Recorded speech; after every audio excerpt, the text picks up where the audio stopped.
கள்ளக்குறிச்சி மக்களவை தொகுதி தேமுதிக வேட்பாளர் சுதீஷை ஆதரித்து துணை முதலமைச்சர் ஓ பன்னீர்செல்வம் சூறாவளி பிரச்சாரத்தில் ஈடுபட்டுள்ளார்.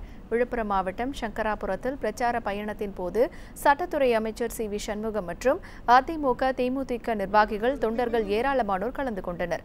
முன்னதாக அங்குள்ள டீ கடையில் துணை முதலமைச்சர் ஓ பன்னீர்செல்வம் வேட்பாளர் சுதீஷ் இருவரும் தேநீர் அருந்தினர்.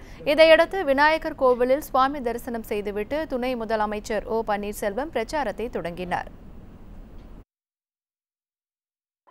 வீடற்ற ஏழை எளிய மக்களுக்கு, குடிசையில் வாழ்கின்ற மக்களுக்கு தமிழகம் முழுவதும் கணக்கெடுக்கப்பட்டு கிட்டத்தட்ட ஒரு 14 லட்சம் 15 லட்சம் குடிசைகள் இருக்கின்ற கணக்கிடப்பட்டு இவர்களுக்கெல்லாம் 2023க்குள் உறுதியான தரமான வீடுகளை கட்டித்தரப்படும் என்று மாண்புமிகு அம்மா அவர்கள் தொலைநோக்கு திட்டம் என்ற திட்டத்தின் மூலம் அறிவிக்கப்பட்டு இன்றைக்கு அந்த வீடுகள்லாம் இன்றைக்கு கிட்டத்தட்ட ஒரு 6 லட்சம் வீடுகள் கட்டி முடிக்கப்பட்டு ஏழை எளிய மக்களுக்கு வழங்கப்பட்டிருக்கிறது.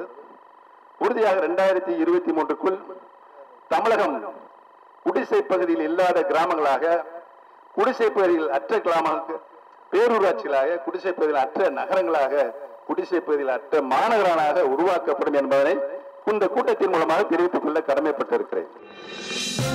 இது போன்ற முக்கிய வீடியோக்களை உடனுக்குடன் தெரிந்து கொள்ள நியூஸ் ஜே யூடியூப் சேனலை சப்ஸ்கிரைப் செய்யுங்கள்.